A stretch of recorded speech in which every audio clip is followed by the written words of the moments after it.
Vice President Kashim Shettima receives delegation from the Islamic Development Bank. Says Tinubu administration is creating the right environment for investment in Nigeria. Our engagement with ISDP is our national interest.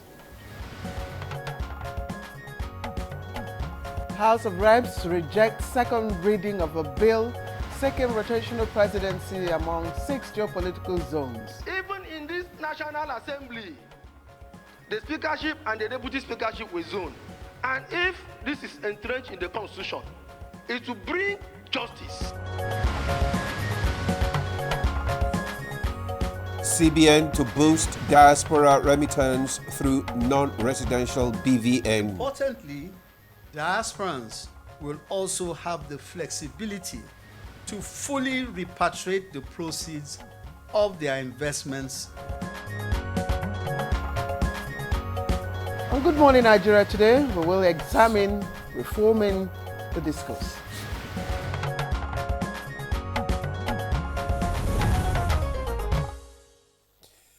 The electricity sector in Nigeria has undergone reforms aimed at modernizing and expanding access to electricity with a focus on private sector participation and renewable energy integration. Indeed, the Electricity Act 2023, which repealed the 2005 Electricity Power Sector Reform Act, is a fundamental key component of this reform, liberalizing generation, transmission, and encouraging private investment. That's true, Claire. The Electricity Act 2023 allows for the issuance of licenses to private investors for mini-grids, power plants, and other electricity-related operations within a state. Absolutely. Now, it is on this note that government is contemplating implementing an overhaul of underperforming electricity distribution companies, that's DISCOS, to improve service delivery and, of course, their efficiency. Also, efforts are underway to increase metering and enhance billing and collection efficiency to improve transparency and revenue for DISCOs, while mass metering program gets underway to improve billing transparency. And the World Bank recently described the current subsidy in Nigeria as wasteful and regressive, as it undermines economic gains from ongoing reforms. In addition, the Minister of Power, Adebayo Adelabu, said the federal government can no longer sustain electricity subsidy as it owes power generating companies over 4 trillion naira. The minister adds that a new tariff will reflect the true cost of electricity. I am Ademola Adeoye. Welcome to Good Morning Nigeria. And I'm Claire Adelabu Abdul Razak. We thank you for joining us wherever you're watching from. And we're live on the network service of the NTA shortly. Stella Inamete will be joining us for the highlights of the morning news. And much later, we'll be reviewing the newspapers. So let's quickly join Stella for the morning news. Good morning, Stella. Good morning, Claire and Ademola. Here's the morning news.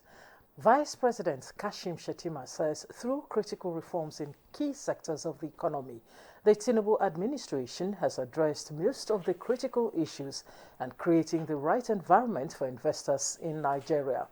The Vice President stated this when he received a delegation from the Islamic Development Bank Group, led by its head of Regional Hub, Hamad Hundal, on a courtesy visit at the presidential villa. He pointed out that with well-thought-out interventions in human capital development, nutrition, agriculture, health, education, and promotion of digital trade, the administration has demonstrated government in addressing challenges in critical sectors. I encourage you to continue this engagement, especially the first rollout of our halal strategy. Senate has adopted a motion urging more military deployment to the northeast to address the resurgence of Boko Haram in the region. This was sequel to a motion from the Senate Chief Whip, Mohammed Tahir Mongono, and the 5 other senators from Borno and Yobe states. The state sect has restored to planting improvised explosive devices, IEDs, in strategic areas, which when they explode always result in high casualties and obstruct vehicular movement. Calling on the security apparatus to maybe change the tactics or the plan. Meanwhile, the House of Representatives has rejected the second reading of a bill seeking rotational presidency among the 6 geopolitical zones. The constitutional alteration bill sponsored by Deputy Speaker of the House, Benjamin Kalu, failed to scale the hurdle of second reading when it was put to a voice vote on the floor. The rotation should go down to the governorship in all the states. Mr. Speaker, I believe every zone of the country have people with capacity. Even in this National Assembly, the speakership and the deputy speakership will zone. And if this is entrenched in the Constitution, it will bring justice. Minister of Information and National Orientation, Mohammed Idris, has re-emphasized that President Bola Tinubu welcomes constructive criticism at all times, but will never allow himself to be distracted from doing what is right for Nigeria. He represented the president at the launch of a book titled Being True to Myself, an autobiography of former Jigawa State Governor Sule Lamido, who is also the author. We are now entering an era of intended beneficial outcomes underlined by macroeconomic stability. Have there been some pains accompanying these efforts? Of course, yes. The president himself will be the first to agree, but he remains resolute in his commitment to introducing programs and policies to alleviate these pains and make life better for all Nigerians. In a bold step toward erasing borders in banking, the Central Bank of Nigeria, CBN, and Nigeria Interbank Settlement System, NIBS, is lighting the path for Nigerians abroad through the Non-Resident Bank Verification Number, or NRBVN. The future of diaspora banking was unveiled at a one-day symposium in Abuja. Diasporans will also have the flexibility to fully repatriate the proceeds of their investments in accordance with existing regulations, ensuring confidence and convenience in managing their assets. And those are the news highlights. Good Morning Nigeria continues with Ademola and Claire after these messages.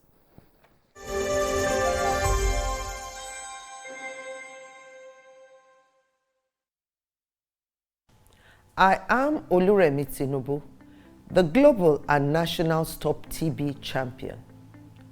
Many people have asked why I've chosen to champion the fight against a disease like tuberculosis. My reason stems from a deep personal experience. I once had a friend who unfortunately fell ill and concealed the nature of his sickness until it was too late. Eventually, after he passed, we discovered he had tuberculosis. Sadly, due to the stigma and discrimination surrounding the disease, he would not speak up or seek for help. His death was a painful reminder that we could have intervened and saved a life if only we had known earlier. Tuberculosis is an airborne disease that primarily affects the lungs, but can also impact other parts of the body. Being airborne means anyone, regardless of their social economic status, can contract it. In Nigeria, 1 person dies of TB-related illness every 7 minutes, amounting to 206 deaths every day. Globally, 1 person succumbs to TB every 25 seconds, which is a staggering 3,456 lives lost daily. These deaths are entirely preventable because TB is curable if detected and treated early. If you or someone you know has been coughing for 2 weeks or more, coughing up blood, experiencing night sweats, or losing weight drastically, it might be TB. Please visit the nearest government hospital or primary healthcare center for proper diagnosis and treatment. TB treatment is free in all government and some private health facilities. Let us also remember not to stigmatize or discriminate against TB patients or those who have been treated for TB. Individuals who have been cured of TB cannot infect others. I call on all stakeholders, especially the private sector, to join us in the fight to end TB in Nigeria. Together, we can make a difference. Remember, TB anywhere is TB everywhere. End TB by 2030. Yes, we can.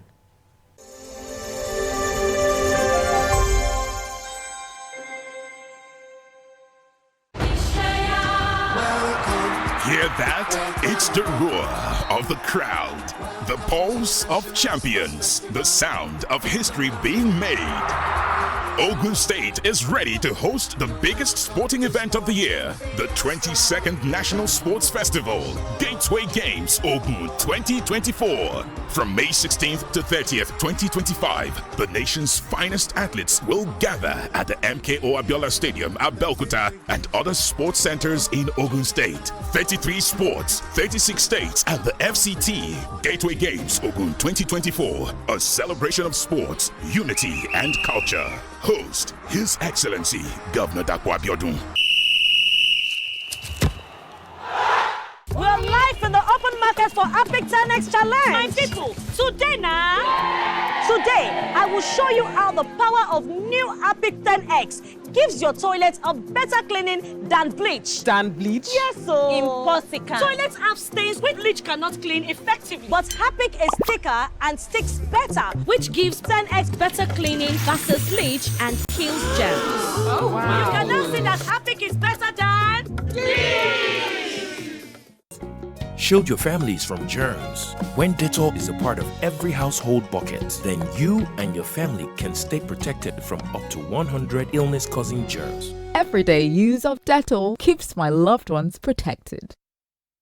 At NTA Television College Jos, you will dive into exhilarating hands that will fuel your passion in education and propel your career to new heights. We don't just teach, we craft the next generation of media leaders. Explore our diverse offering, understanding the personnel matters and issues in the public service basic development communication, financial reporting under IPSAS and interpretation of public sector accounting standard IPSAS, audit, internal check and control management, video camera maintenance, new technologies, optics, fiber, IP technologies, automation, storage management, and wireless technology. Challenges and opportunities in the secretarial profession in the digital age. Digital marketing, basic drama, online reporting, understanding the provisions of the revised public service, audio engineering operations and maintenance, camera operations, and intermediate drama. Mark your calendar. The second quarter of 2025 is your launch pad. This is your moment to seize the future. Announcer Management.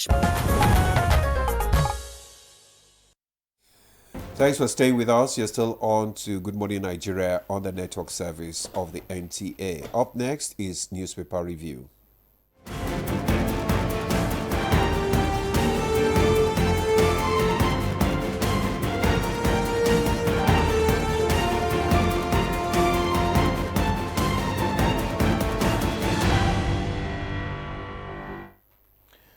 All right, thank you for joining us. Let's quickly begin with the Daily Times. What happened to your friend?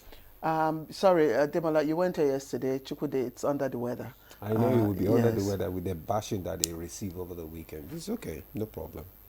Go ahead. What bashing? I don't want to talk about anything. You know what they say? You know what they say? An Arsenal fan is a husband material. That's what someone said. Because of the steadfastness. You kid yourself. Let's go. Let's go. All right. Anyway, Demola, good to see you. Let's quickly begin with the Daily Times. And Senate moods altering flag composition to include LGA reps. That story is on page 2. And Tinubu, Jonathan, Akpabio, and others eulogized Clark at his funeral yesterday. Now, Nigeria to integrate 10 million out of school children by 2027. And just below the nameplate, well, this is the picture. The picture story is actually quite interesting. There, you see the former president, Chief Olusegun Obasanjo, and former Vice President Alhaji Atiku Abubakar right there. Of course, it's always encouraging to see our leaders, shake hands, extend handshakes. It's quite interesting.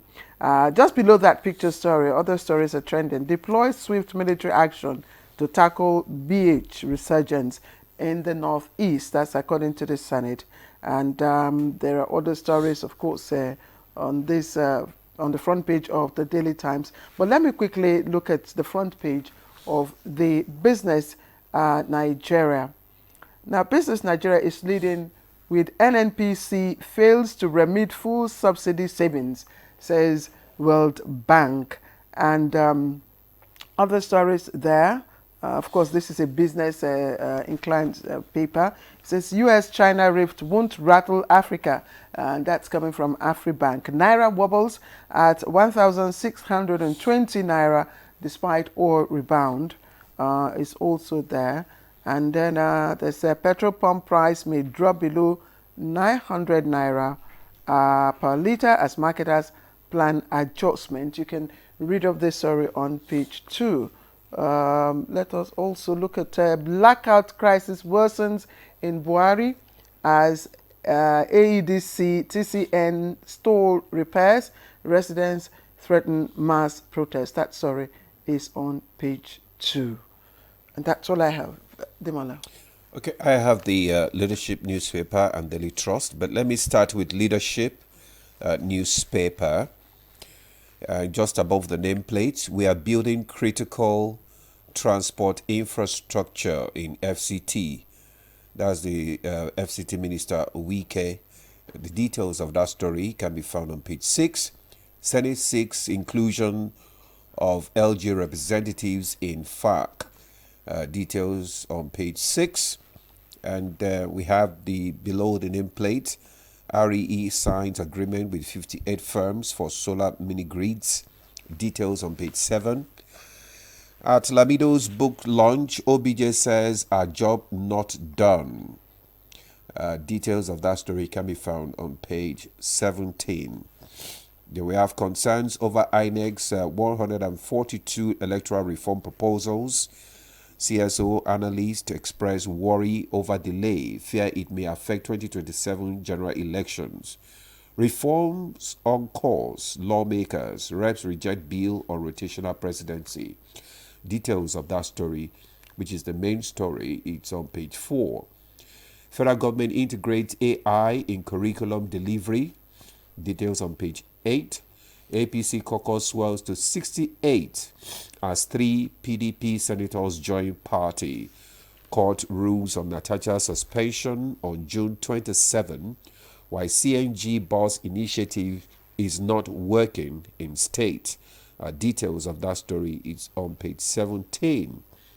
Then we have the front page picture there, cross-section of National Youth Service Corps members in a parade during the closing ceremony of Batch A Stream 1 orientation camp at Kubwa Orientation Camp in Abuja yesterday. Now let's move on to Daily Trust newspaper, right? And just below that nameplate of the Daily Trust, we have how to prevent sudden death in people over 60. Details of that story, it's on page 36. Reps reject bill on rotational presidency. We have the details of that story on page 38. Tax reform, Senate endorses 5% excise duty. Details on page 6. There we have these Boko Haram kills 4 soldiers, renewed onslaught on military bases. the attack location. We have details on page 3 and 4. Lamido and I would have challenged Tinubu if we were governors. Amechi. Details on page 5. Rivers women protest abduction of 8 students traveling for WASC. Details on page 10. Qatar gift Trump $400 million jet. Details on page 8. Kidnappers invade FCT community, kill 3, abduct 1. You know, Demola, there's an interesting story here that I would like us to look at. It's on the front page of the Daily Times, just a little above the nameplate.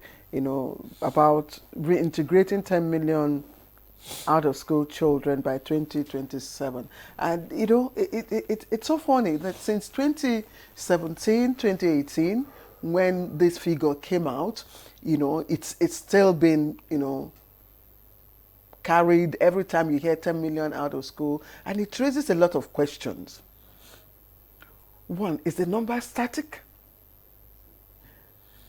It's not that the number is static. I just think that, you know, as you reintegrate some of them into schools, right, you have more coming in. And it remains 10 million. No. I don't think so. They need to update their... Yes, that's precisely what I'm saying. They just you need to update to yes. At least to accommodate, you know, efforts that have been made both at the state and national. Which means that they need to state the efforts that they have made. Yes, because the number of pupils that they have integrated into schools and the ones that are yet to. Yes. You understand? That will just put paid to that. But I think they are making efforts. Yes, because, you know, this data, that's why, you know, some people say, look, let us also give credit to NBS, because NBS will give you a more, you know, realistic or credible data as to the number of children that are out of school now, especially with the renewed, you know, onslaught here and there of these insurgents. But I thought I should point that out. Then the Senate altering FAC composition to include RGE reps. It's also on the Daily Times. Yeah, it's here. I think I read it here as well. That the Senate wants, is it the Senate now? Okay, yes. Wants LG representative, you know, at FARC. Well, so that to allow for some transparency, I think. Yes, because if you know if you recall the autonomy, you know, the financial autonomy, you know, given to the local government areas. So this certainly, it's in line to accommodate that, you know, and to also reflect, you know, the Supreme Court's ruling and all that. So I think we're moving in the right direction. Yeah, the Senate has called for urgent restructuring of the federal account, that is FAC, to include representative of local government and area councils. There has followed a motion by Deputy Senate President Baru Jibril. Anyway, I think it's a good development. It is. But there's a sad story. Okay, the Boko Haram kills 4 soldiers in renewed onslaught on military bases. You know, we talked about this issue of this upsurge of banditry again, especially in the northwest. And well, we just hope that the government at all levels, they are collaborating. You know, they have to collaborate actually to stem this tide. And you know, the Senate is calling on the military to deploy swift action, military action, to tackle Boko Haram resurgence in the northeast. And I know a number of security, you know, analysts have come to say, look, probably what you need is a combination of kinetic and non-kinetic, you know, solutions. Well, Senate in their wisdom, members of the Senate in their wisdom know, you know, the extent, you know, of action they are asking the military to take. I mean, this is not encouraging at all that Boko Haram is, making a serious comeback and killing 4 soldiers. And you know what it means when, soldiers, die in the hands of insurgents. Actually, when we had the discussion on Monday, I mean, what they guessed, what they suggested was that they should release, enough funds, to the military for them to be able to acquire, the latest, equipment to be able to combat all these insurgencies, because a lot of times you hear that billions, have been allocated, to purchase, arms and ammunition, but they don't get released.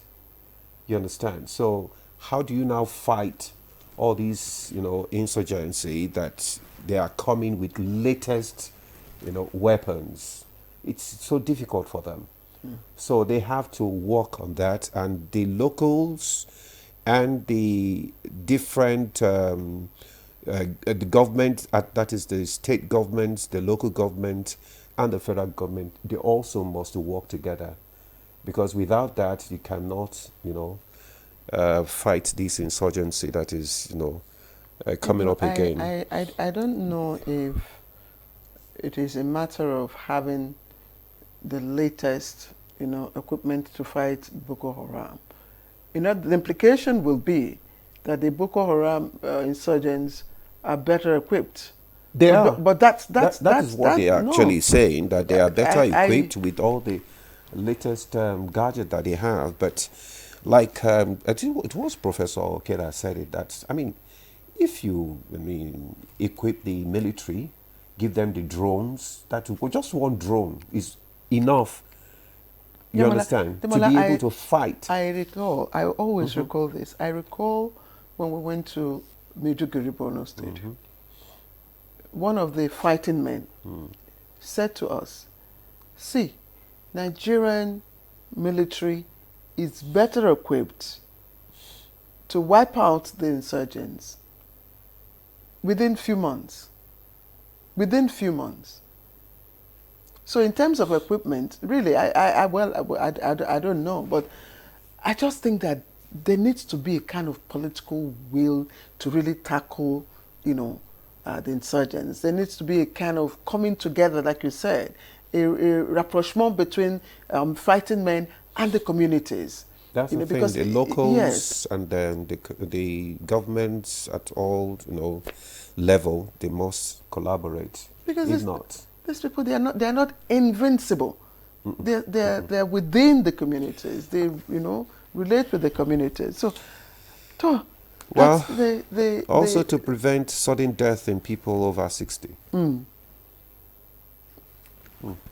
Well, we talked about one of our colleagues that slumped and died at I think Ogun State Television.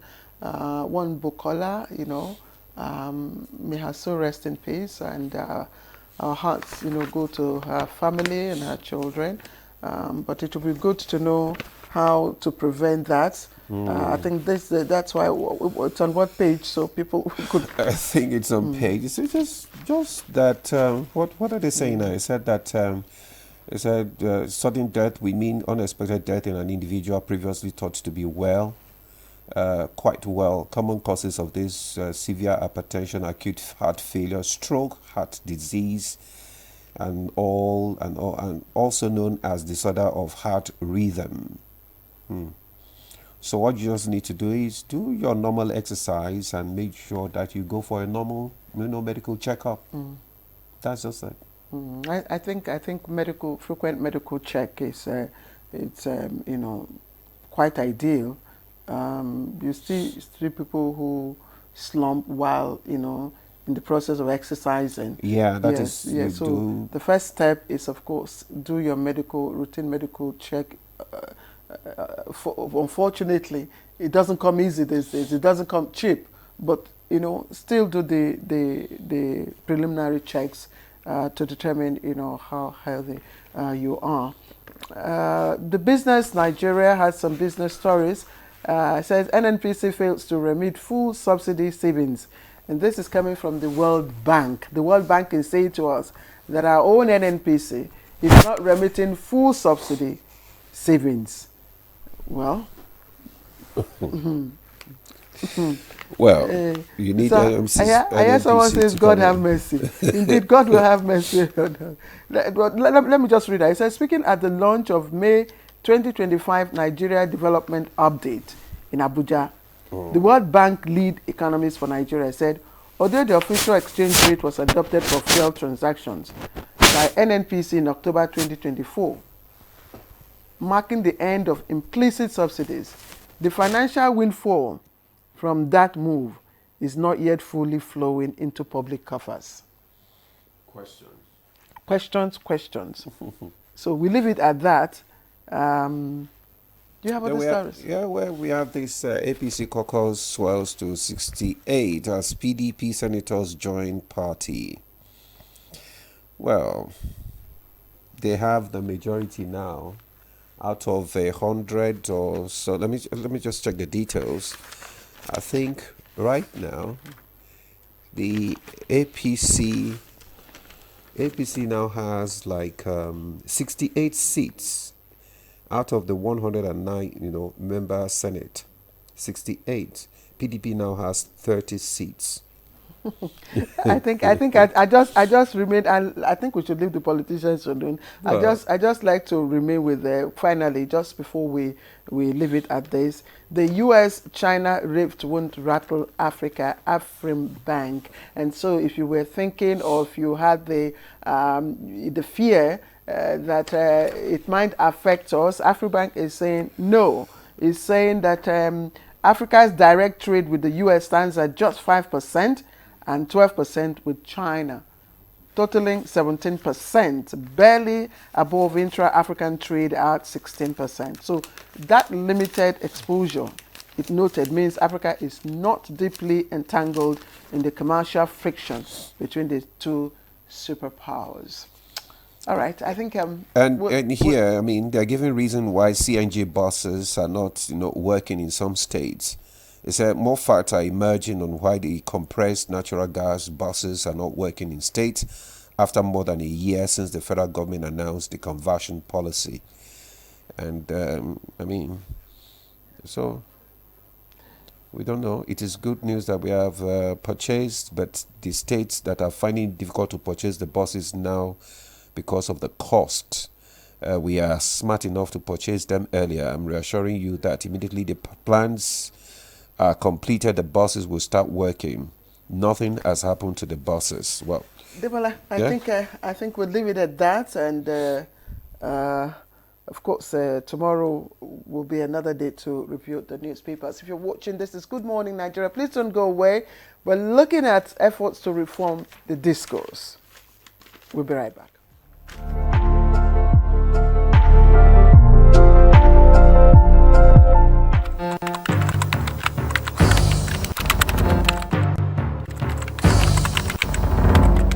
I therefore call on my colleagues, or media professionals and editors, to be discerning in their reportage. We must deny these groups the undue publicity they crave. We must take them off the front pages and accurately report them as the criminals that they are, without glorifying their acts or giving credence to their false narratives. These, of course, are not freedom fighters. They are murderers, kidnappers, and destroyers, and they must be presented as such.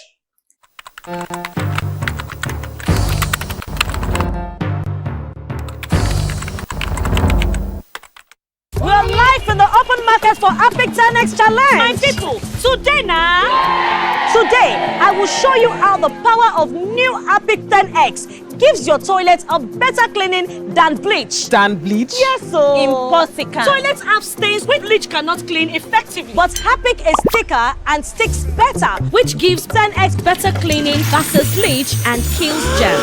Oh, wow. You can now see that Epic is better than bleach.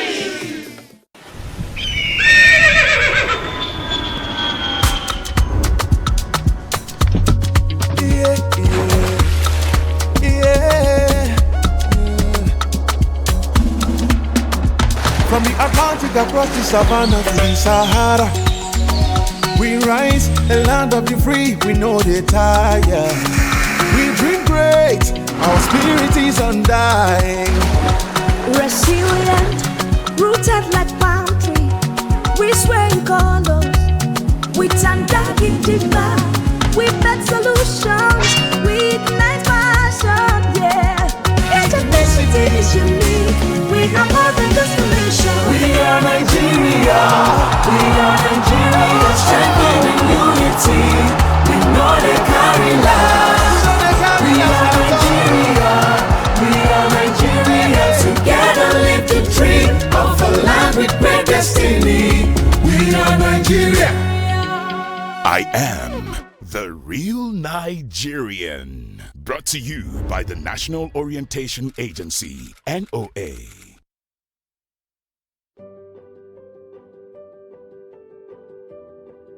Have you heard the news? The federal government of Nigeria, through its direct benefit transfer program, has started the disbursement of 75,000 naira per household in 3 installments of 25,000, 25,000, 25,000 naira. Each recipient must have a validated national identification number, NIN, to receive the payment on behalf of their household members. To benefit, your household must be in the National Social Register of Poor and Vulnerable Households in Nigeria. The federal government's direct benefit transfer program is helping to reduce the effect of suffering while promoting financial and economic inclusion for the poor and vulnerable population in Nigeria. Ìjọba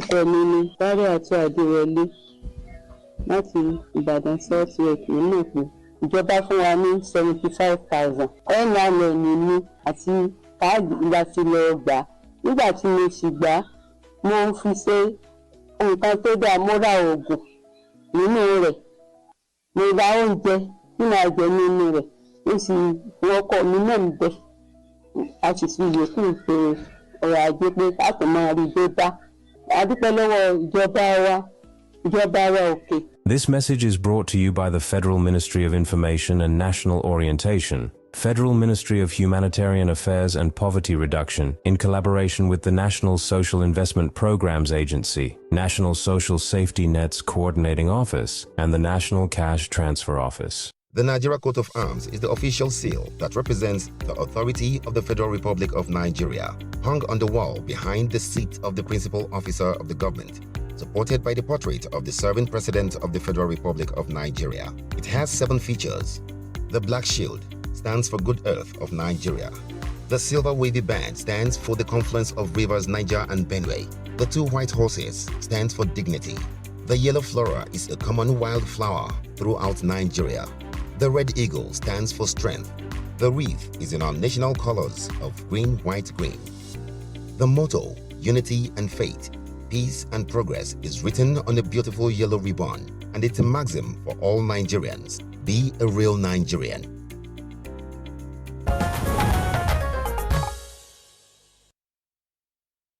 Thanks for staying with us. You're still watching Good Morning Nigeria on the network service of the NTA. Just before we bring in our guest for our discussion on reforming the DISCOS, let's take this background report by Oyeyemi Ajayi. Power, a major basic amenity everyone not only desire but deserve. A common service, yet not available to everyone in Nigeria.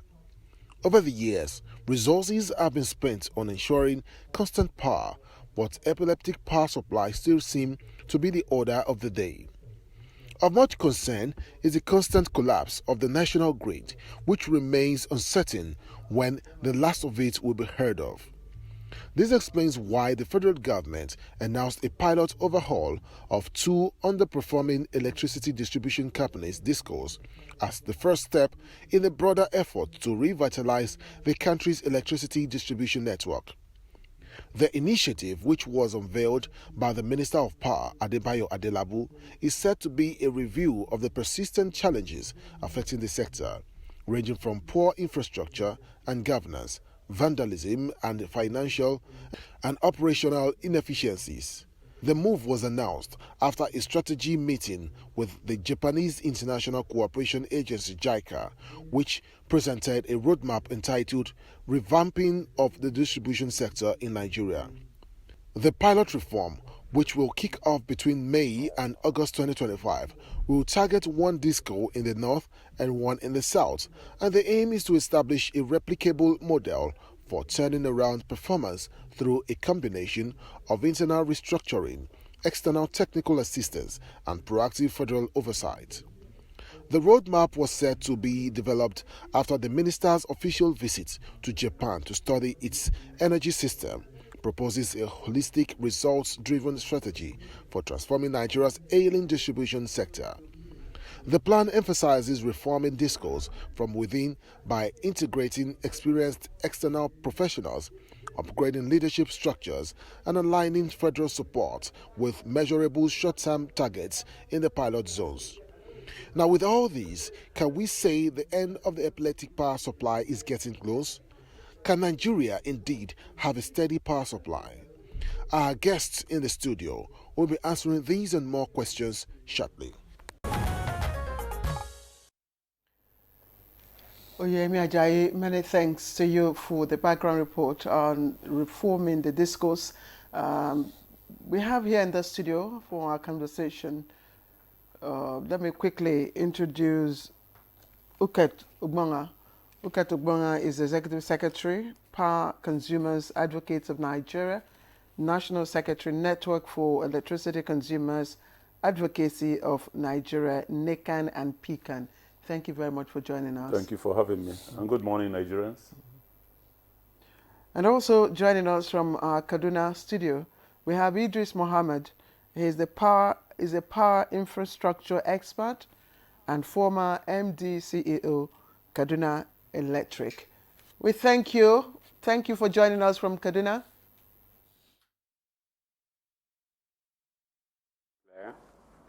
Good morning, Nigeria. Okay, good morning to you, Mr. Mohammed.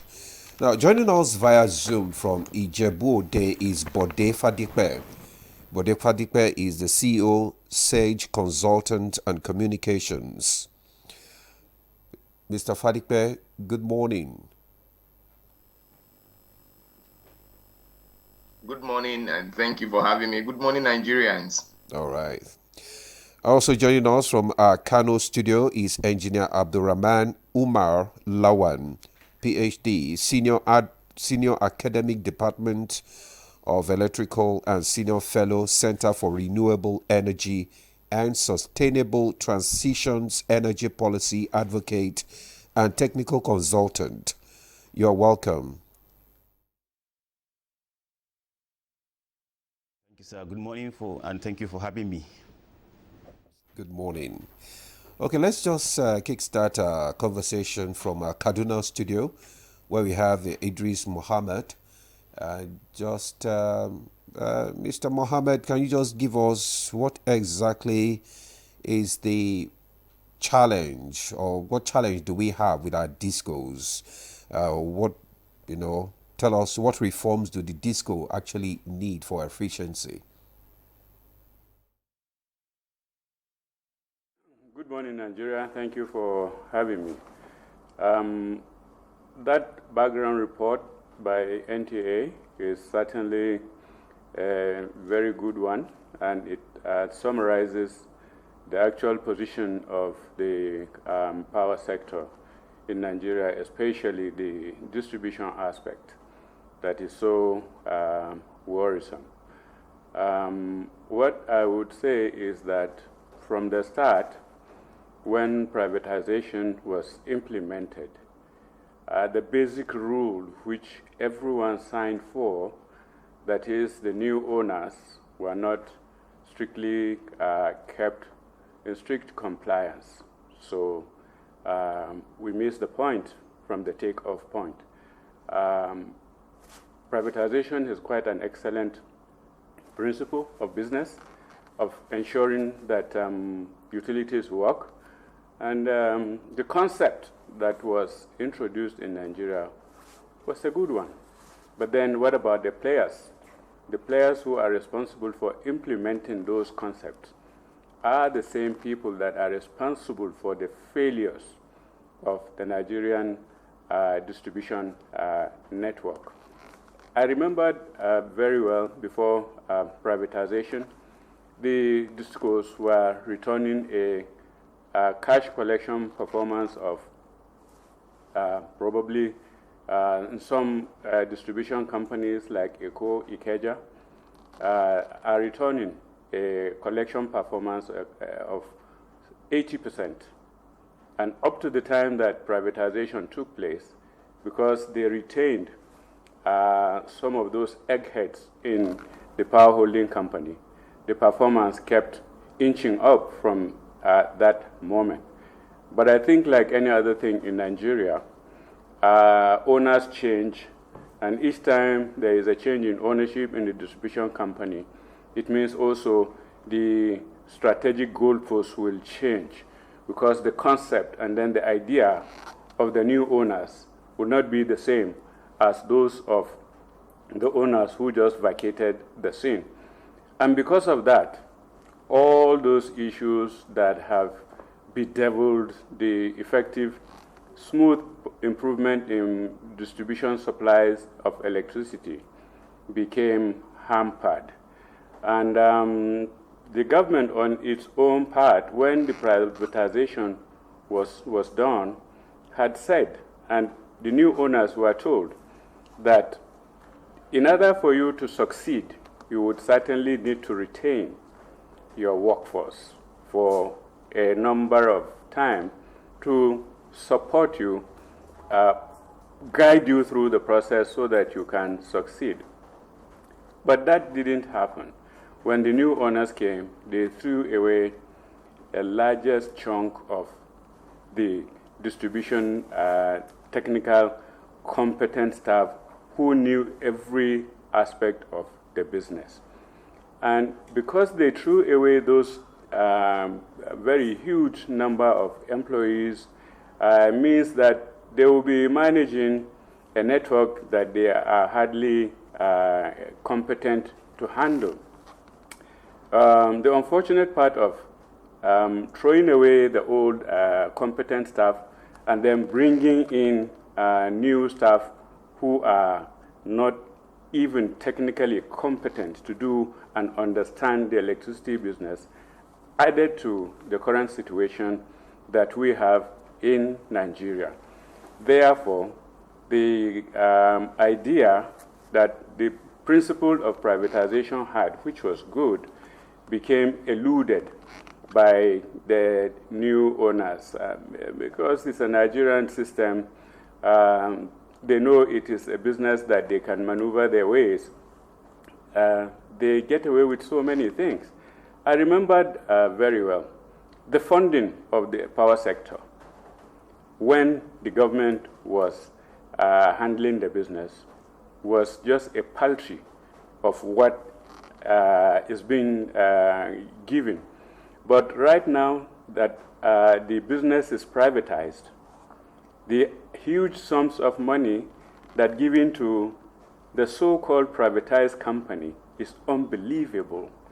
And then for some of us who have spent our lifetime establishing this viable electricity business, sometimes some of us, I'm not too sure, have had serious health challenges because we just can't bring ourselves to understand that this industry that we have built, we have spent our lifetime trying to develop, is allowed to just diminish over a period of time because leadership have changed from privatization to from government to privatization, and then privatization is less effective. Privatization is handled with impunity. Privatization is handled with I don't care what happens, but the whole idea is the privatization comes with the rule, and then those rules are there. Why is the government not ensuring that the rules of privatization are supervised, are monitored, and then where necessary, the airing DISCOs are checked? Nothing has happened.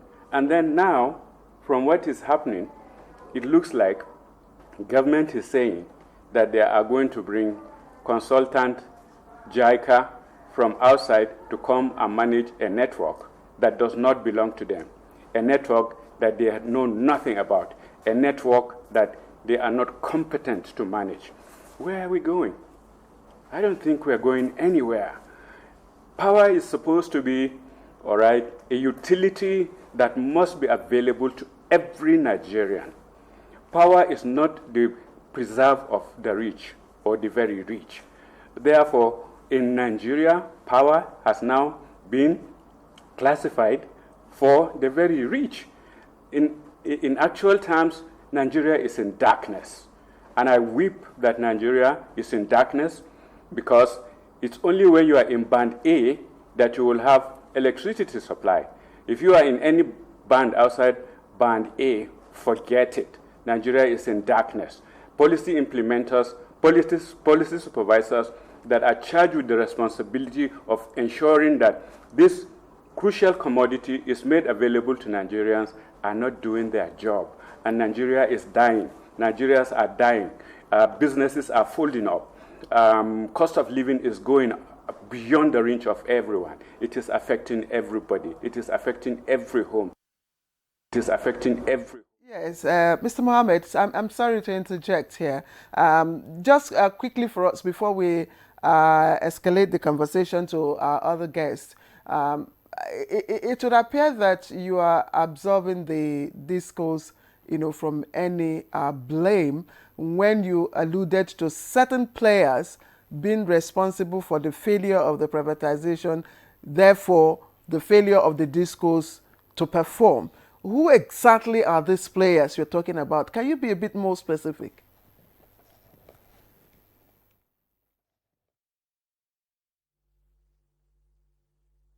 I mean, the regulators.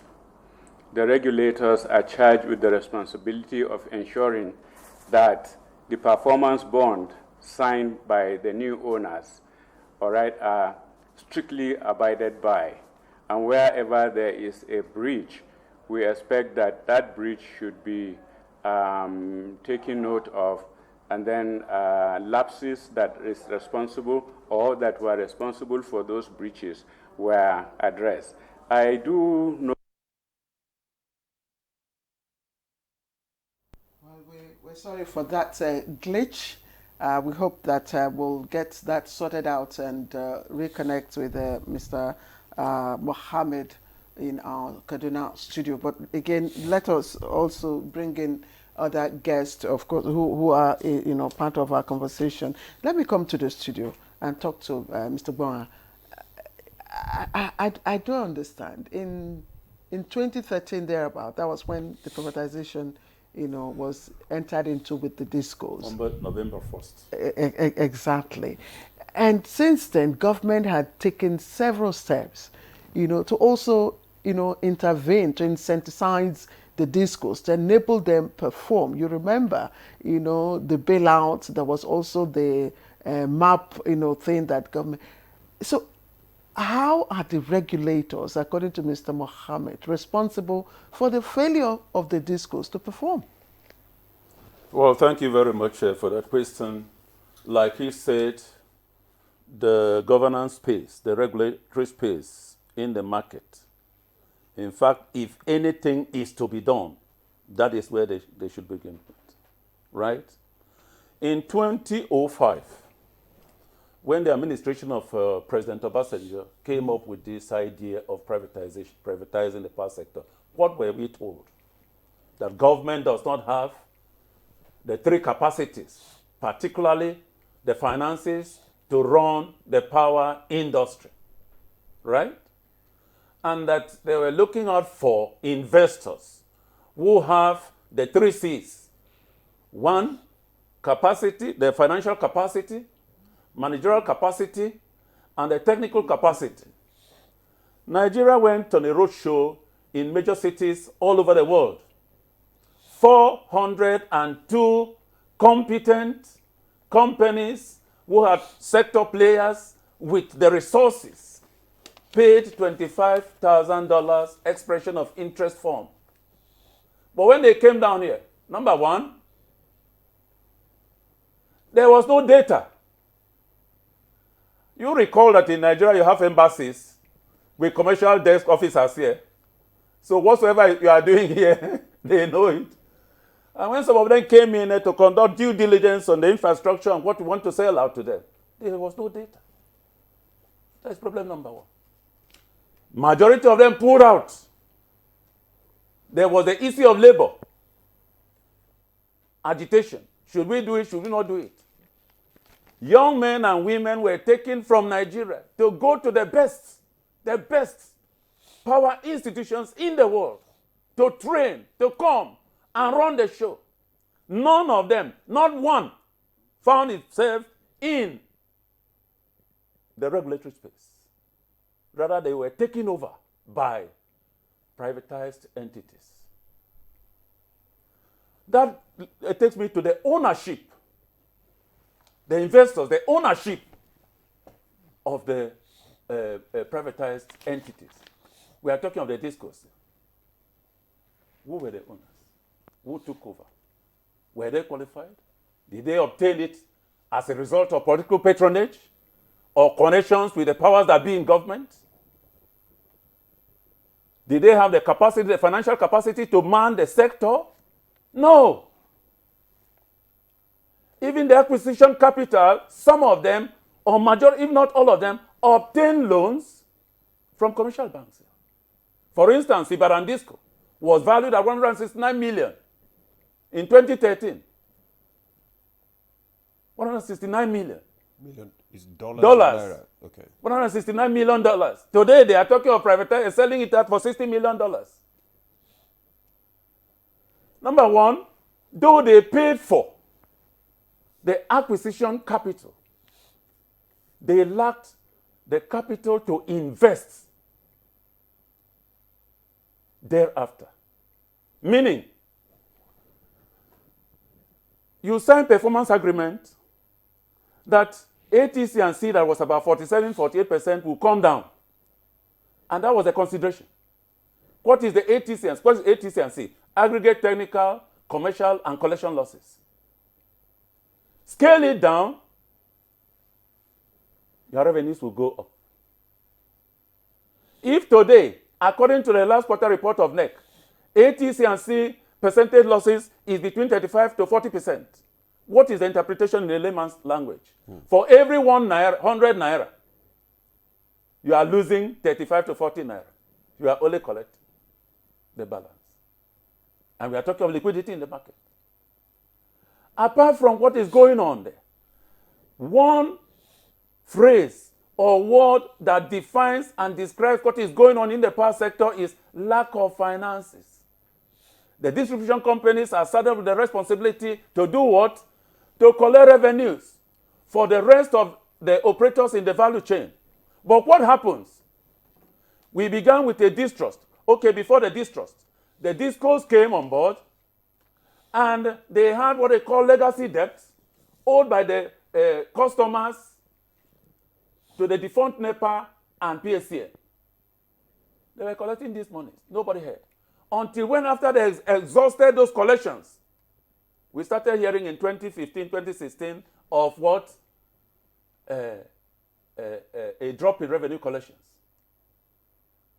And various, like you cited, 701 billion in 2017 was made available as payment assurance guarantee fund to enable MBET. It was made available to Nigerian Bulk Electricity Trader to enable them pay gas suppliers.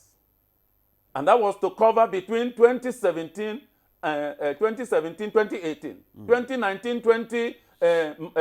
January 2019 to March 2020. Another 600 billion was made available because of what? Revenue shortfalls in the market. But the investors retain 60% equities. The federal government, 40% equities. Right.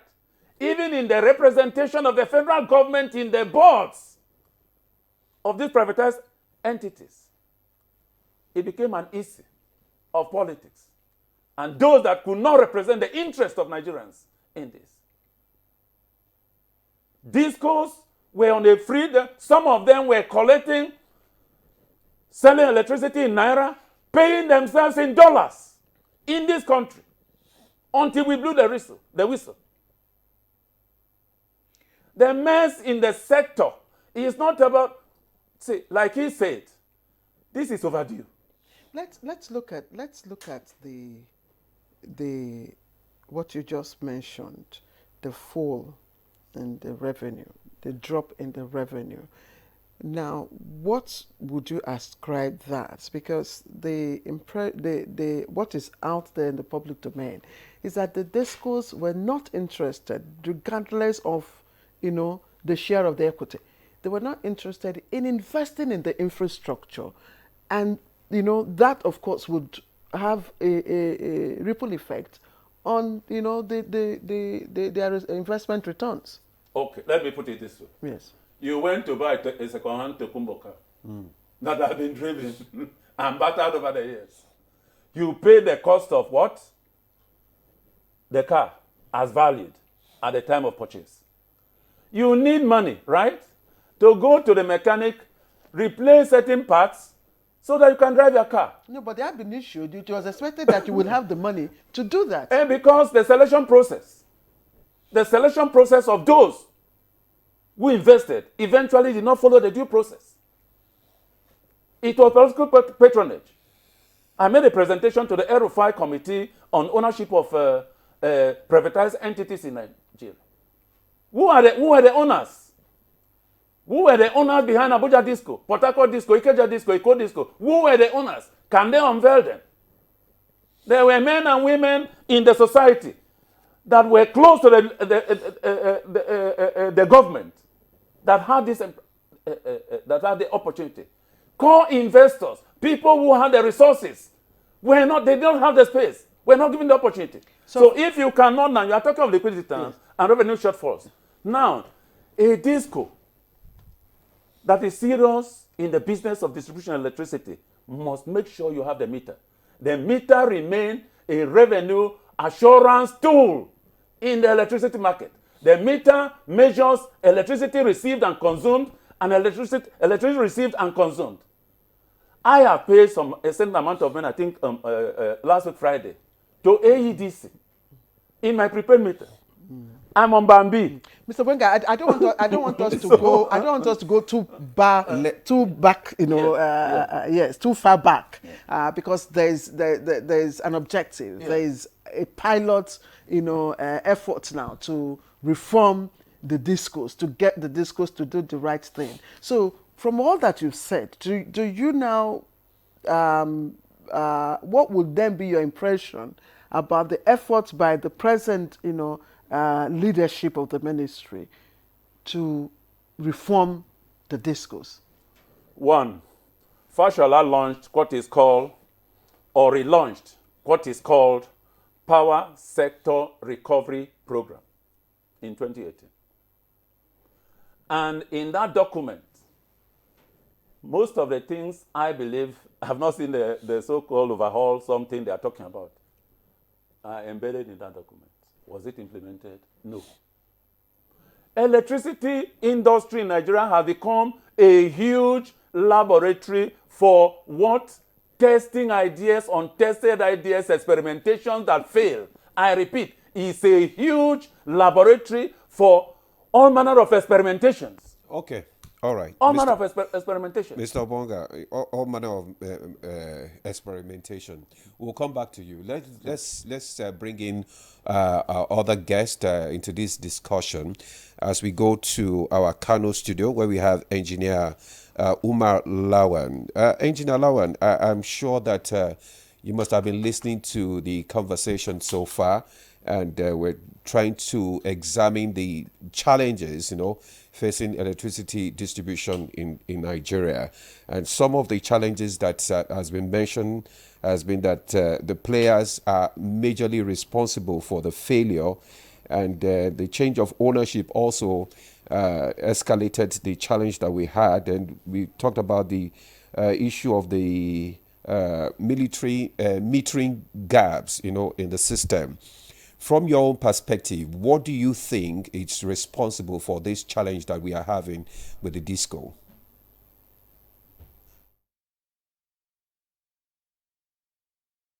much once more.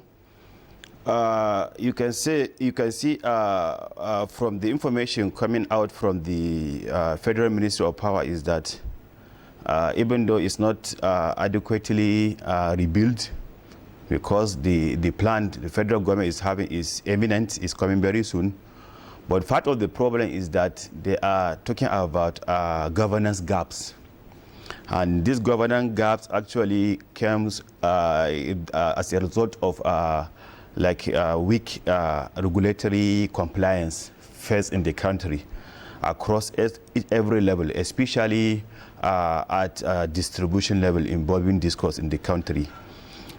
You can see because the regulatory aspect is centralized aspect in the country and is headed by NEC, that is National Electricity Regulation Commission. As you know, when you are dealing with centralized system, there could be surfaces or resurfaces of problems, especially at lowest level, where the government is far away from the reality. So in other words, this is also part of the contributory reason for that weakness, which has led us to where we have found ourselves now. Thank God, the same government has also embarked on the implementation of 2023 Electricity Act, which is a popular National Electricity Act that allows states to create regulatory laws over DISCOS and other players in the states. I believe bringing regulatory body closer to DISCOS with good implementation strategy will really facilitate solving the problems on ground. For instance, you can see now NEC is dealing with about 36 states plus Federal Capital Territory. You see the staff they have may not be adequately. I think they have less than 2,000 staff. So you see they have a limited capacity in that aspect. So I believe with coming out of this 2023 Electricity Act, actually that's part of the governance gaps may be cushioned. Also, they also discuss, thank God you have talked about issue of transition. It's also part of the problem. But there is also part of board independence. You see, most of this discourse, political interference is really working in their organizational structure.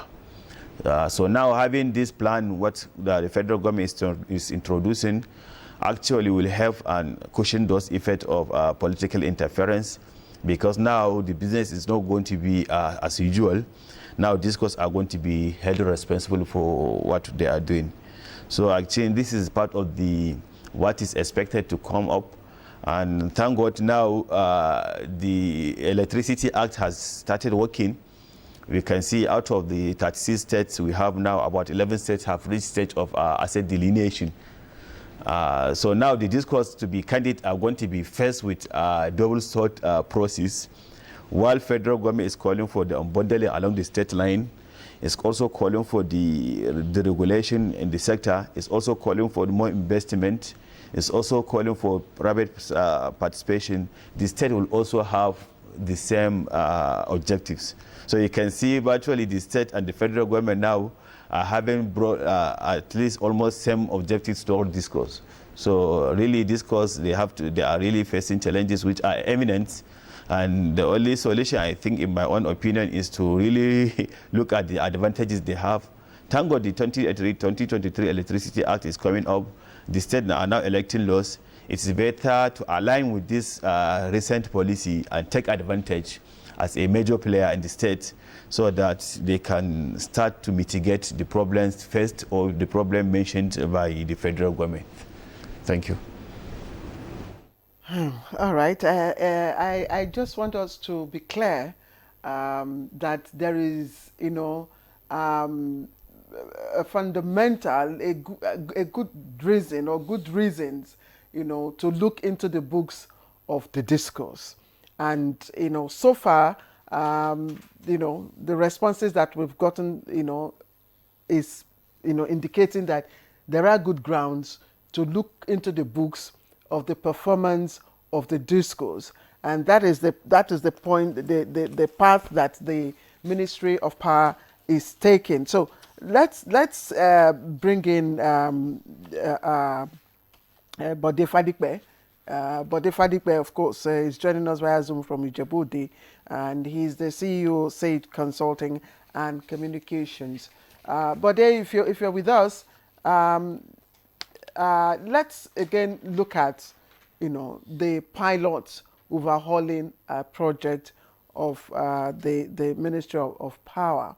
Now it's targeting, both internal, cleansing and external, the use of external experts. What, in your view, or how might these, help? Previous interventions, there have been previous interventions, and we've seen those interventions, the extent to which they worked. Now, what do you think of this mix?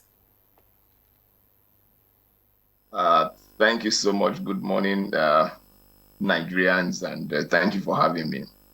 I'd like to adopt first and foremost the position of other speakers in the studio, but based on the question you have asked me, I think the first thing we need to see here is that I'm a bit uncomfortable with the use of the word pilot. I'm a communications person, and I'm very conscious of words. Is this the first time that we are intervening in the power sector? Is this the first time that government is intervening since 2013, 2013 being the baseline? Is this the first time? This is not the first time. Let's take the most recent one, which is that of this Siemens project. What has become of the Siemens project? For me, what we are seeing, can you hear me?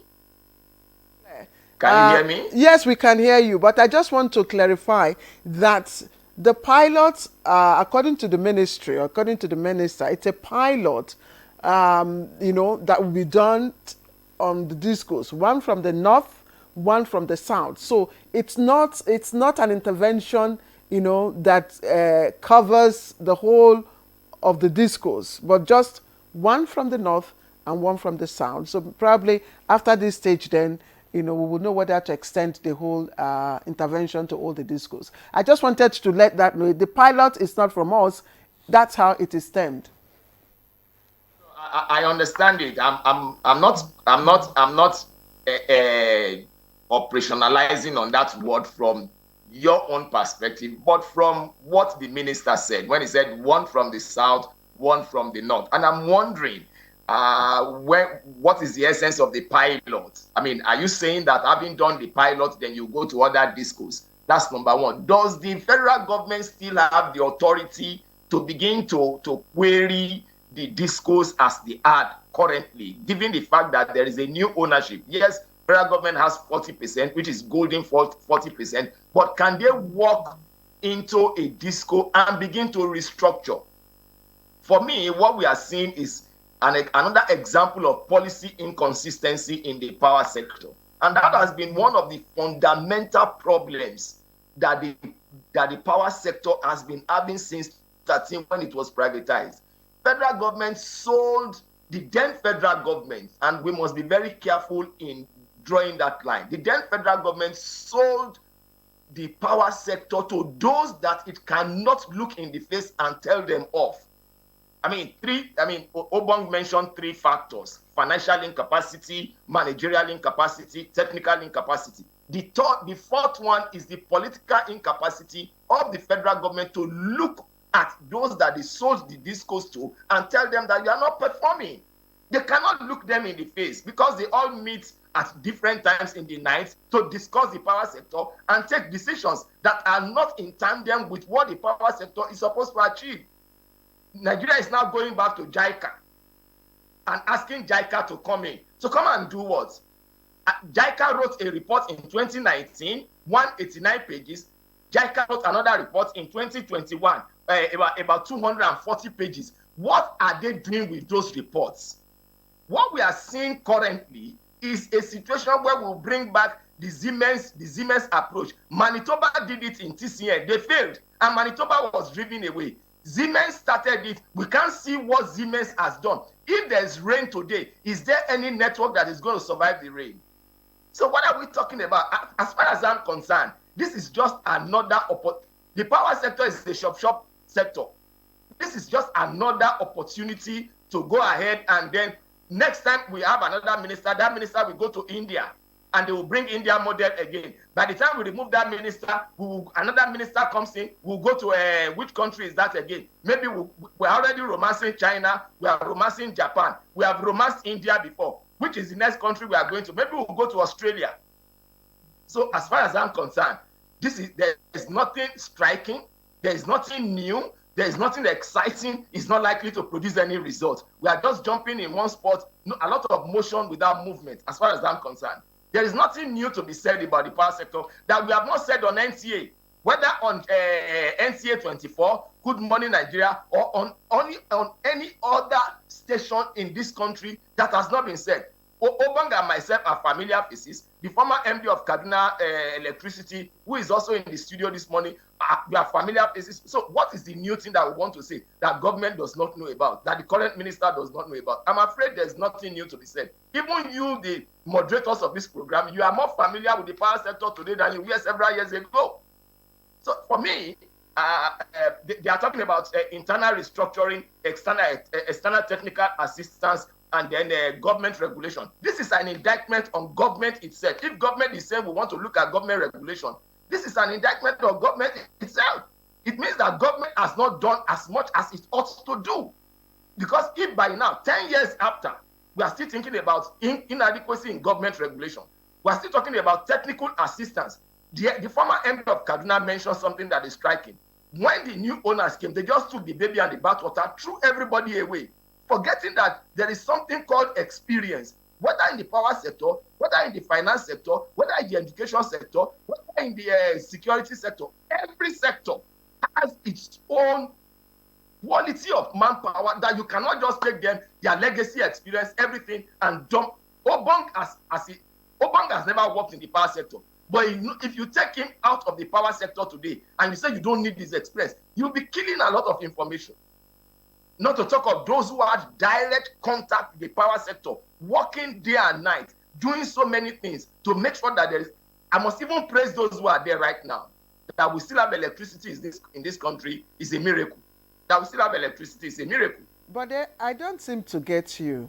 On one hand, you are, saying that the DISCOs are not performing. And indeed, if you look at that report that you referenced, the JICA report of 2019, which I have here with me, from the number of forced fault outages to long fault restoration lines to defective fault lines. I mean, the data of this performance, the mandatory performance benchmark on this area, it's not encouraging.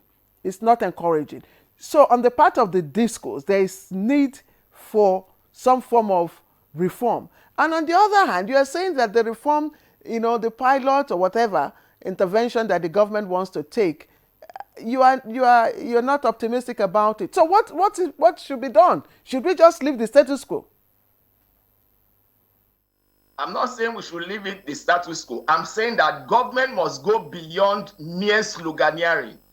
Government must move beyond that point. Who are the two DISCOs that government is proposing in the north and in the south? I mean, those who are close to the power sector can look at their crystal ball and they can tell you, but that's not the conversation this morning. I'm not in a position to mention which DISCO in the north or which DISCO in the south.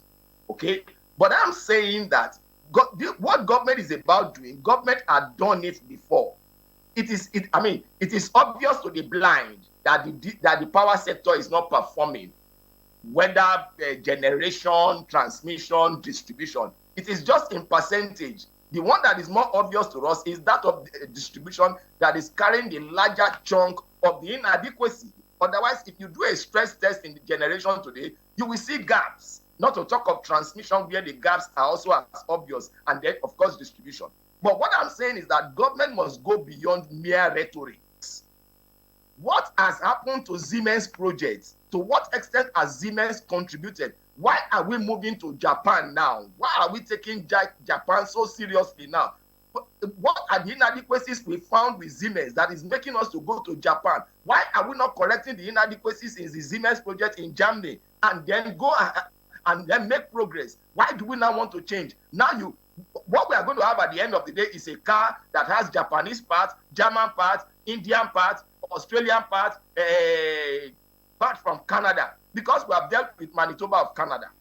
We have dealt with Germany, Siemens.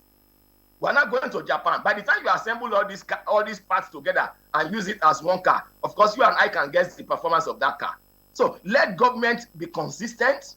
Let government go beyond mere sloganeering. Let government develop the political will to do the things that he says he wants to do, and not all of this public relations work that we are doing. Mr. Bode Fadipe, government needs to be more consistent and shy away from political interference in the electricity sector. All right, we have gotten some responses from our viewers, which we'll just read out now so that some of our guests can respond to them. This one says, good morning, Nigerians. The government didn't do due diligence before giving out license to the DISCOS during privatization process, as some of them lacks the technical know-how, the financial power to manage an entity of that magnitude. In some cases, there is no difference between the defunct NEPA. To improve on DISCO, government should review their mandate and previous agreements by activating better service clauses. This one is from Engineer Umayang from Jos. The only overflow topic in Nigeria today is electricity. Too much invested, too little result obtained. This is clearly a product of sabotage by few elements who are only Nigerians by name and not by heart. And this one is reforming the DISCO. The DISCO government had made a serious mistake due to their selfish interest. They could have sold it to companies that are in power energy, but they used the foreign investors to buy and lay them off after. They bought it by going to the bank to borrow. How can you borrow to improve a dying company? DISCO can only be made viable again with the following steps. Collect it from the politicians who use the experts to buy them and displaced. Motivate the staff. For the over 10 years, many of the staff have not been promoted. Be interested to invest in the industry. We should also remove politics out of power, transparency of government, of both government and the operators, and so on and so forth. That is from Ajakai. Okay. Claire, yes, you have some? Yes, I have. And incidentally, this is coming from Engineer Jude Ugoke. He's a metering and revenue protection expert. And I'm just going to read what he has sent to us. He says, it is unfortunate that we are where we are in terms of power supply in Nigeria. Sincerely, the distribution companies, DISCOs, are striving to achieve a stable power distribution. However, we continue to face challenges such as the cost-reflective tariff issue and rampant energy theft, which result in significant collection and commercial losses. Some DISCOs are funding metering initiatives in Nigeria, including those supported by the federal government, such as the MAF and MAP initiatives.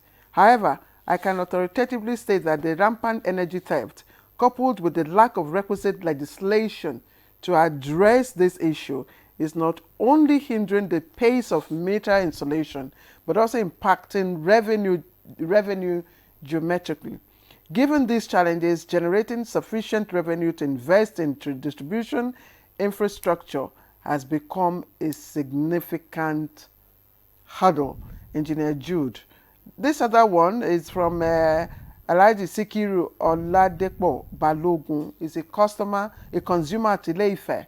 He says, good morning, you are appreciated for this program. Please let the DISCO companies know that their workers are making consumers pay more than what they consume. The new meters being provided, consumers are reading excessively.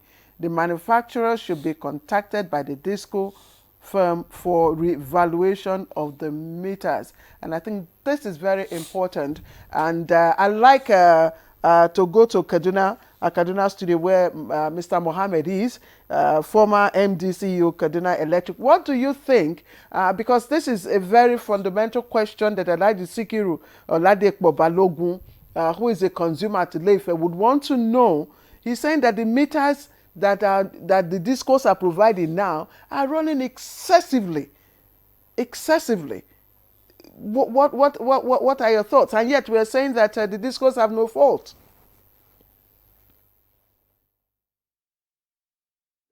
Claire, once again, good morning, Nigerians.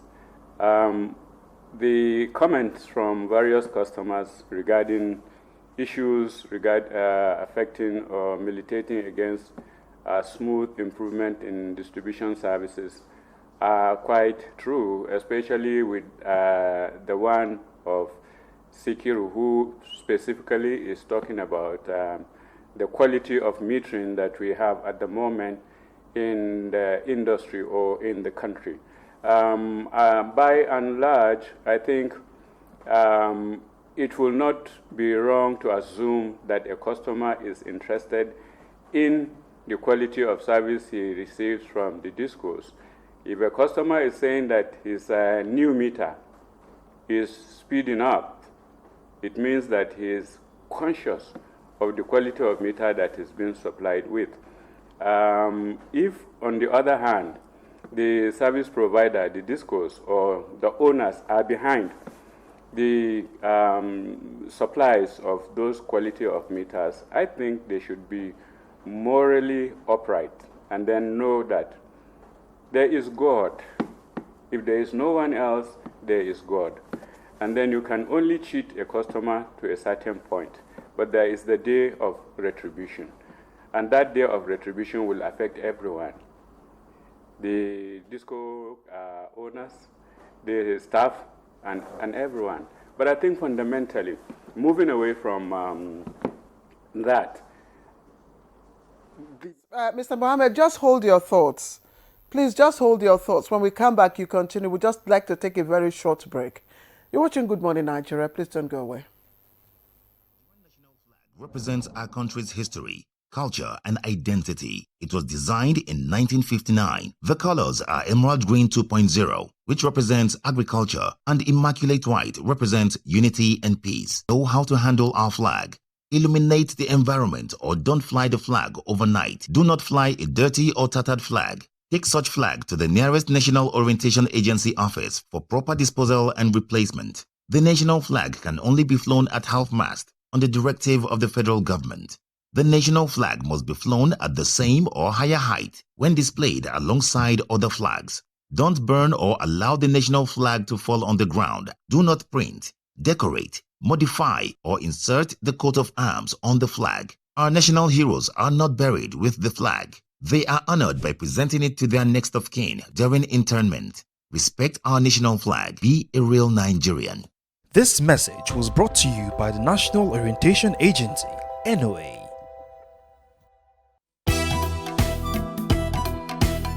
Welcome to Silver Oasis. Silver Oasis, a TV series dedicated to aging and older persons in Nigeria. Be part of this series and discover the transformative programs crafted to give a new lease of life to our senior citizens, courtesy of the National Senior Citizen Center. The National Senior Citizen Center is the oasis for the senior citizens. For thought-provoking discussions on aging, geriatric social care, and issues that matter most to our senior citizens. Silver Oasis. Silver Oasis. Silver Oasis. Tune in to Silver Oasis on the network service of the NTA every Saturday at 10:05 p.m. Silver Oasis, improving the quality of lives of senior citizens. Our major currency unit is the Naira, while the minor unit is the Kobo. They are both in notes and coins. The Naira is more than just a medium of exchange. It bears the images of our heroes. So, stop abusing the Naira. It is a criminal offense to spray the Naira at events. Stop stepping on the Naira. It's not your enemy. Do not squeeze, ruffle, or write on the Naira. Handling the Naira with dirty or oily hands can deface the Naira. Love the Naira as you love yourself. Be a real Nigerian. Do not abuse the naira. Hey Nigeria, ready to breathe cleaner air and save money? Let's talk about gas. Drive with CNG, the smart, cost-effective choice. Fill up for less and travel further. Save money, save the planet. Switch to LPG for cooking. It's cleaner, healthier, and better for environment. Say goodbye to smoke and eye problems. Do you know Nigeria is a gas nation ranked 9th globally with over 209 trillion cubic feet of gas reserve? Gas isn't just for cooking and driving. It powers industries too. Cleaner, cheaper, and more efficient. And the best part, conversion centers are popping up everywhere. It's never been easier to switch to gas. Join the cleaner energy revolution. Choose LPG for cooking and CNG for your vehicles. Clean energy for brighter future. This message is brought to you by the Office of the Honorable Minister of State for Petroleum Resources, Gas, supported by the Nigeria Midstream and Downstream Petroleum Regulatory Authority, NMDPRA. All right, thank you for joining us again. And this is Good Morning Nigeria. Please keep your comments coming in. Before we went on break, Mohammed from our Kaduna studio was, of course, responding to my questions, or to the question raised by, Sikiru from Ile-Ife. Please, Mr. Mohammed, you can go on now.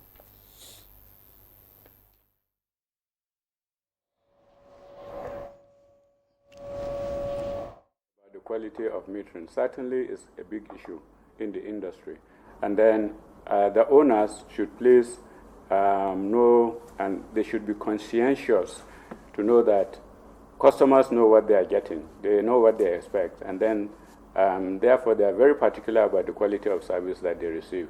But let me say that Bode and I have spoken in this place with Claire and her colleague, and then Obot. They have said that the issue of policy inconsistency is the major problem that we have in Nigeria. The Ministry of Power that is actually charged with the responsibility of ensuring that policies that will improve power supply, distribution, transmission, and generation, they are working entirely out of the box. We say we like to think all right, we'd like to think outside the box, but they are operating right inside the box. So, by and large, what I'm trying to say is that the ministry is not actually consulting with the right professionals that will give them advices that will add value to the quality of power supply in Nigeria. You can see from all indications that the issue of tariff was a big issue. It was done independently without consultation. If there are consultations, we need to have evidences. Now the issue of JICA that would champion the cause of improving distribution services in Nigeria is also an issue. Bode mentioned about the Siemens agreement. The Siemens agreement. Why is no one talking about the Siemens agreement? I don't think that this Siemens agreement is is not a good option, because Siemens agreement has worked in other regions of the world, and that is why it is actually a model. And then Nigeria should actually look at the way of implementing it, the way it is implemented in other countries. But behind it all is people are managing those relationships, and those people who are managing those relationships are the same people that are actually working together with the people who are supposed to be in charge of ensuring that policies work. Policies will normally work when there is fairness. Policies will work when there is transparency. Policies will work when there is consultation. And once all of these are not put together and managed properly, then we will still be moving around the same cycle with no result. Actually, it is so devastating at the moment that power is not available to the poor. The middlemen, like I said, there is no more middlemen. And then the rich, even the rich cannot afford electricity at the moment. It's only the extremely rich that can afford electricity, that can afford to be in Band B. It's so terrific. It's so unfortunate that things are not working, and then they are not working because policy inconsistency that needs to drive the entire industry is missing. Policy inconsistency that is supposed to be the prime motive of governance. Thank you very much, Mr. Mohammed. The rich also cry. We are all crying here because it affects everyone. Well, policy inconsistency, wrong implementation of the policies as well. We have more responses from our viewers, which probably Mr. Obonga will just respond to. Let me just take these two. This one says, good morning. It is from Festus from Cross River. Said, good morning, NTA, and your question and your guest in the studio. It seems government is not ready. Let's tell ourselves the truth for once. For all things, how can we be talking of electricity now? Is a shame. Let every state or sort out for their electricity and leave government alone. That's Festus from Cross River. And this one's Engineer Olayinka Olatunde, Subset Energy Lagos, says, good morning. Why must we depend only on national grid? We have several means to generate lights to different regions and states, e.g. through sun, iron rod, spark plug, etc. Until we realize this, I doubt our seriousness as a nation. Okay. And okay, that's Engineer Olayinka. Olayinka Olatunde, yes. Okay. So this one is coming from Abubakar from Port Harcourt and Elelewon, and he says, we buy 4 units for 1,000 naira. Mm-hmm. Are those people in your studio aware? Because none of them is talking about this. And some places like Akpaju, also in Port Harcourt, people are buying 24 units for 1,000 naira. What is happening? Mr. Auket, I think this is your area. I think they are aware. I think that's why Mr. Mohammed Yes. said there is God. Though. Yes, but let's... Okay, thank you very much. On the issue of buying, let us begin from there. The issue of buying 4 units for 1,000. For 1,000 naira. And in some places, 24 units for 1,000. And that area is on Band A. In other words, he is paying 209 naira 50 kobo per unit. And now when you calculate 7.5% VAT, the 7.5% VAT VAT that is added raises it from 209 naira 50 kobo to 225 naira per unit. So that's what he's paying. That is what he's paying. Now the fellow that he pays in Akpajo pays buys 24 units at 1,000. It's either Band C. That one is Band C or Band D. Band D, yes. You can see the difference. The difference between Band C here, Band B rather, is about 63 naira. Band B. Now Band A is 225 naira. But he gets electricity constantly. Now the philosophy, if I may use that language, behind the service-based tariff that introduced these tariff bands is that Band A are entitled to a minimum of 20 hours of supply. Band B, 16. Coming down to Band C, 12 hours. Band D, 8 hours. Band E, if it exists, 4 hours. But the question is that who measures it? And at what point? Then the regulator will tell you, oh, we are measuring it with technology at the feeder level. Let me cite an example. There is a feeder in Abakaliki, capital of Ebonyi State, a feeder that serves 3 local governments in Cross River, a distance of not less than 85 kilometers. So from the feeder to the transformers and the customers, if anything happens, whoa. So you don't measure hours of supply at the feeder, because between the feeder and the consumers, there's a distance, and in some cases, huge distance. Here, Sun City The feeder that serves Sun City is at Kokwaba, up to Sunnyvale and that axis, which is over 5 or 7 kilometers. So what happens in between? So the point at which you measure hours of supply is at the customer end. So this is the area, the inconsistencies we are looking at. Now we talked about metering. What is a meter? A meter is a device that is, programmed, like they say in computing, is it giggle in or something out? Put in something, what you put in is what you get. Garbage in, garbage Garbage out. in, garbage out. Right. Now, a meter can be manipulated, can be programmed. Like somebody said, I had a report here in the Gariki village, where a lady, 5,000 naira is swallowed within a day. Just a shop, nothing. A shop, a cosmetic shop, nothing. No machines there, nothing. 5,000 naira, 2 days it goes. So, but what is the reasons, what are the probable reasons behind this?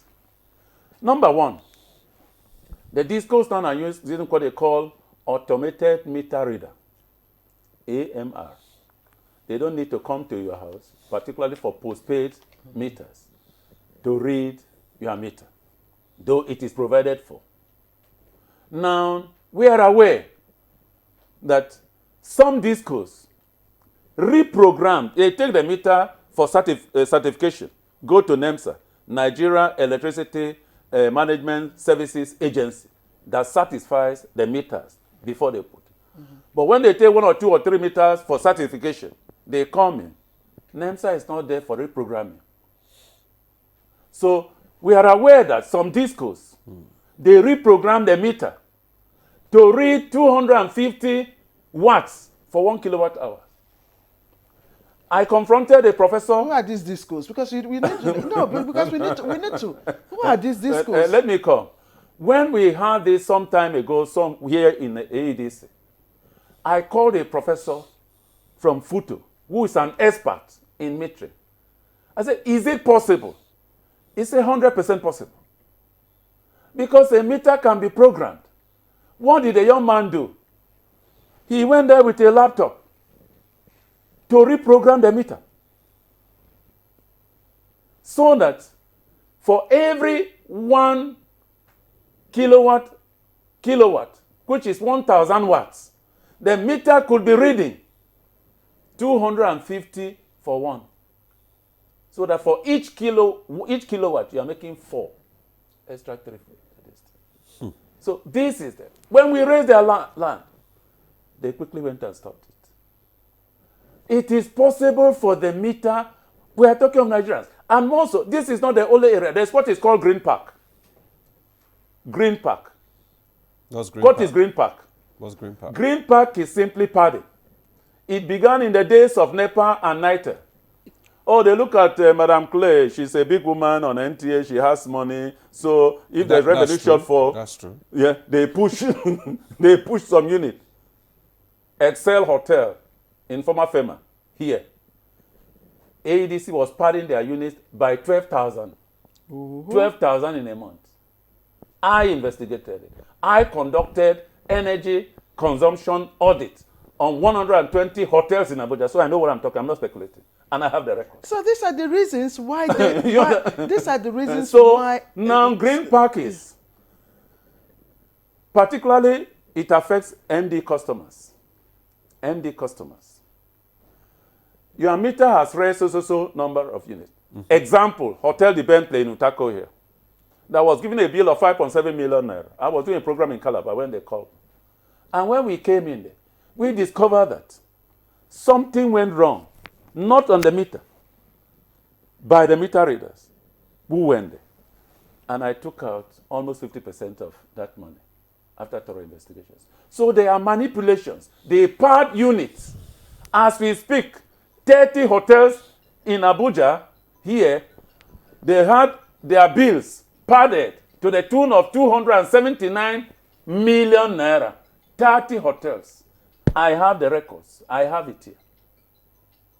Under Green Park, padding of units, units. How do we solve this challenge? So that is where we now, apart from that padding of units, most of them equally bill customers outside approved tariff rates. It happened. I'm an energy consultant, consumption consultant. And I'm not talking based on what I read. I'm telling you, if you challenge me, I'll show you the facts. Now, apart from that, for non-ND customers, there's a regulation that is called capping of estimated bills. Now, a DISCO Abuja here, I think was fined about 600 million. And they are still doing it. For instance, the last time I was here, I revealed to the world that somewhere a customer under band a widow woman with 4 children living in 2 mud houses, they gave her a bill of 326,000. And when she cried, I went there, looked at it. If you compute everything that was in that house, the highest that woman should pay, if she is given 24/7 in a month, is 21,000 naira. But she was given 300-something thousand naira. Why? Because they, instead of using 360 units approved for that feeder for that month, the DISCO used 1,403 units. Mr. Gwenga, thank you. And I think these are some of the things. These are some of the reasons why the federal government has come out to say, look, it will no longer fold its arms and watch all of these inconsistencies, and there is God matter to continue to exist. And that's why he had said, look, we are going to reform this this aspect of the DISCOs in 2 ways. We're going to look at internal reforms, and then we are going to inject the external reforms, which is via JICA and all that. But my question I want to ask Engineer Abdulrahman Umar Lawan, who is in the Kano studio, is the role of the Regulatory Commission, the Nigerian Electricity Regulatory Commission, and NBET. What should be the role of these 2 entities within this new framework of reforms?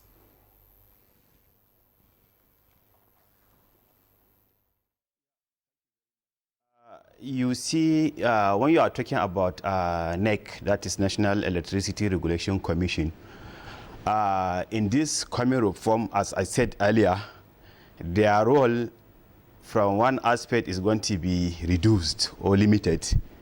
Because if you could remember, at the same time, the same federal government deregulated the sector of electricity in the country, starting from the generation, distribution, and transmission sector.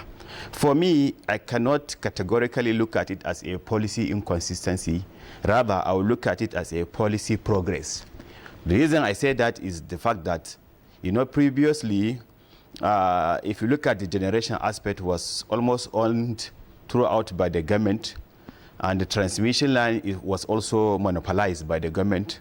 But now that all companies are coming on board, there's much more possibility that we are going to see positive results, just as the case of financial banking sector.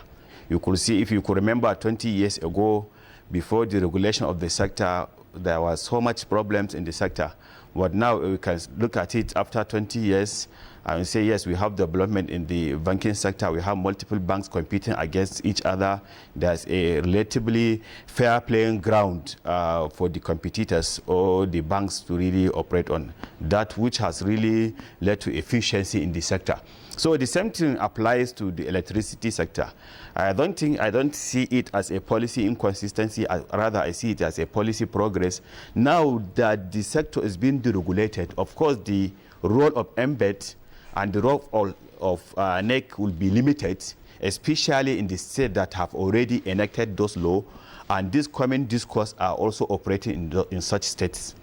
So you can see, but on the other hand, I could remember even the NEC role is being reviewed from the recent 2023 Electricity Act, which a lot of people are not looking at it. It's a very big milestone in the electricity sector. And with that policy, this common policy that is coming from the federal government, it means we'll be having parallel policies going on. which may likely improve the sector. I'm so optimistic. Even though, as you said, the state government will be having their own state law, which eventually will give them a chance to create their respective state regulatory body. Meaning, the problem now is not going to be a central government problem as an exclusive problem. Rather, it will be a multi-tier problem where the federal government, the state government, and even the local government will be partaking. As well, when you have 3 tiers of government, definitely the role will be distributed accordingly. But on the other hand, I'm calling on the government, especially the federal government, shouldn't be carried out by the implementation of 2023 Electricity Act to leave the burden on the state government. Of course, power sector problem has been a decade problem or multi-decade problem that needs, there is a huge investment deficit. So on the other hand, please, the federal government should also keep on doing. For me, bringing Japan after bringing Siemens from Germany is not a problem. Of course, nowadays one has to look for investment. The investment is not a small investment. I'm also calling on the DISCOS, the state, and also to look outside the box, to look for international funding regarding the investment of the sector. So that's it. Much, Engineer Umar there. Okay, let's bring in Mr. Bode Fadigbe. I want you to just, because of our time, I want you to just want to have your take on the fact that the World Bank is calling on the federal government, to remove electricity subsidy. What's your take on that?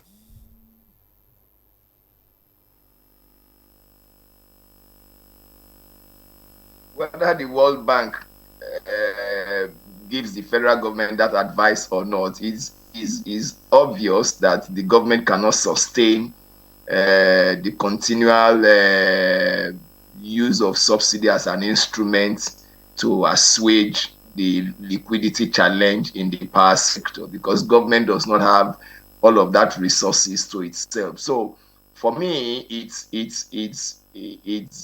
an inevitable situation that we must begin to cognizance of and prepare for it. I know that in the last couple of weeks, there has been conversations around adjustment of the tariff and coming from the Honorable Minister of Power. We don't know who is going to be affected, whether band A is going to be, affected again, or it's going to be band B, C, E, and D that are going to be affected this time around, because in the last adjustment, they were not affected. It was band A alone. But at the end of the day, the major issue, the central issue for me is the achievement of a power sector that can deliver on its mandate. As much as we feel very uncomfortable with several steps and missteps that have been taken, the question remains, how can Nigeria become sufficient in electricity? A report came out some few days ago, or about a week or two ago, saying that Nigeria is the number 1 country in the world where you have the largest number of those who don't have access to electricity. Number 1 country in the world where you have the largest number of those who don't have access to electricity. And we have been struggling with this issue for a while in this country. Even before privatization, we have been struggling with availability of electricity. After privatization, when we thought that we had gotten the solution to the problem, we have not moved too far away from that point in 2013. We speak today. We do apologize. We've actually, we've run out of time. We'd just like to get the response of, Mohammed Idris in just 30 seconds. Where do we go from here?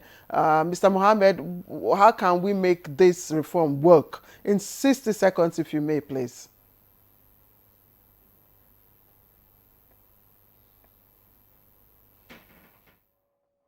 If you are driving a car, or if you own a car and it's Mercedes, you have to go to a Mercedes to get the best maintenance for your car. So, and the same applies to the service industry, like the power sector. Moving away the policy inconsistency must be addressed. And that is the only way that we can move forward and ensure that to a reasonable extent we are able to make a breakthrough in improving power supply in Nigeria. Mr. Mohammed, the policy issue must be addressed, consistency in policy. In 30 seconds, Mr. Obong, 30 seconds. I don't agree with what the minister is proposing. There are a lot of documents, written papers on how to. Let's revisit the 2018 relaunched Power Sector Recovery Program, which the World Bank made. Secondly, we are talking of subsidy and no subsidy. The federal government has 40% equities in all the gas companies operating in Nigeria. If we are talking of another tariff review and increase, I have said it repeatedly, it is hypothetical, it is not a silver bullet. What should the federal government do quickly? The federal government can give up that 40%. If it gives up that 40%, freeze it, and maybe shift it to the GENCOs, tariff will come down. Mr. Okat Obama, thank you. Executive Secretary, Power Consumers Advocates of Nigeria, we'd like to thank you. We'd also like to thank Idris Mohammed, Power Infrastructure Expert, former MD CEO, Kaduna Electric. Bode Fadikwe, CEO, Sage Consulting, joined us from Ijebu via Zoom, and engineer Abdurrahman Umar Lawan, Senior Academic Department of Electrical and Senior Fellow, also joined us. Thank you all for your contributions to Good Morning Nigeria today. And that's it. I am Claire Adilabu Abdulrazak. And I'm Ademola Adeoye. Thanks for joining us. Join us again tomorrow for another interesting episode.